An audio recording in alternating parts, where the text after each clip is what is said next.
جمعہ کی فضیلت میں یہ بھی فضیلت ہے کہ جمعہ کے دن اگر کسی کی وفات ہوتی ہے تو اس کے لیے اللہ کے پاس ایک خاص وعدہ ہے. وہ کیا ہے؟ آئیے دیکھتے ہیں. اللہ کے رسول صلی اللہ علیہ وسلم فرماتے ہیں ما من مسلم یموت یوم الجمعۃ او لیلۃ الجمعۃ الا وقاه اللہ تعالی فتنۃ القبر. امام احمد اور ترمذی نے اس کو روایت کیا ہے اور صحیح الجامع صغیر میں شیخ الالبانی نے اس کو حسن کہا ہے. ما من مسلم یموت یوم الجمعہ او لیلۃ الجمعہ، جو بھی مسلمان جمعہ کے دن یا جمعہ کی رات میں مرتا ہے، اس کی موت جمعہ کے دن یا جمعہ کی رات میں ہوتی ہے. یہ کب ہوتا ہے؟ اس کو اچھی طرح سے سمجھ لیں کہ جمعہ کا دن پہلے یا رات؟ پہلے تو دن کا نام آیا نا. جمعہ کا دن کون سا؟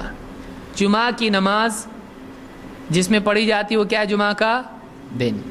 اور جمعہ کی رات جمعہ کی نماز کے بعد آتی ہے یا پہلے؟ پہلے آتی ہے.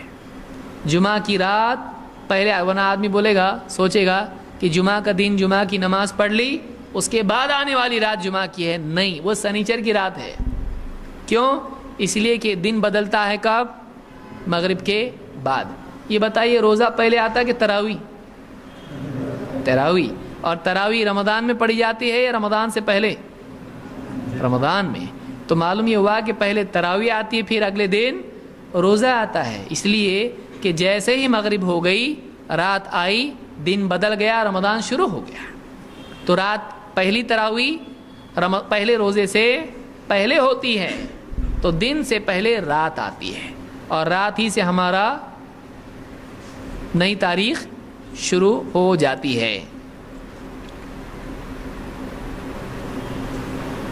تو اللہ کے نبی صلی اللہ علیہ وسلم فرماتے ہیں کہ جو شخص جمعہ کی رات، جمعہ کے دن یا جمعہ کی رات میں جس کی موت ہو جائے، الا وقاه اللہ تعالی فتنۃ القبر، اللہ تعالیٰ اس کو قبر کے فتنے سے محفوظ کر دیتا ہے. کیا کیا اس نے؟ کچھ بھی نہیں کیا. اس کی موت کب ہوئی؟ جمعہ کی رات میں یا جمعہ کے دن میں. صرف دن میں نہیں، رات میں بھی اگر اس کی موت ہو جائے جمعہ کی تو اس کے لیے فضیلت کیا ہے؟ اللہ تعالیٰ اس کو قبر کے فتنے سے محفوظ رکھتا ہے. قبر میں کیا کیا ہے؟ قبر میں 3 چیزیں ہیں. نمبر 1، قبر کا دبوچنا ہر ایک کے ساتھ ہوتا ہے. وہ قبر جو ہے کیا کرتی ہے؟ دباتی ہے. 2، قبر میں سوالات ہوتے ہیں، منکر نکیر آتے ہیں اور سوال پوچھتے ہیں. 3، قبر میں عذاب ہوتا ہے. تو یہ 3 چیزیں قبر میں ہوتی ہیں. بعض علماء نے کہا کہ تینوں چیزیں مراد ہیں، اس لیے کہ اس میں اطلاق ہے. فتنہ قبر کا جو بھی ہے اللہ اس سے محفوظ رکھتا ہے. بعض علماء نے کہا کہ اس سے مراد قبر کا عذاب ہے. بعض علماء نے کیا کہا؟ قبر کا عذاب ہے. جو بھی ہو، تینوں بھی کیا معاملات ہیں؟ خطرے سے خالی نہیں ہے.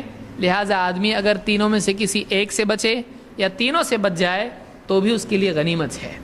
تو جو آدمی جمعہ کے دن یا جمعہ کی رات میں اس کی موت ہوتی ہے، اس کو اللہ تعالیٰ قبر کے فتنے سے محفوظ رکھتا ہے. الا وقاه اللہ تعالی، اللہ بچا لیتا ہے اس کو قبر کے فتنے سے. تو یہ مسند احمد اور ترمذی کی روایت ہے.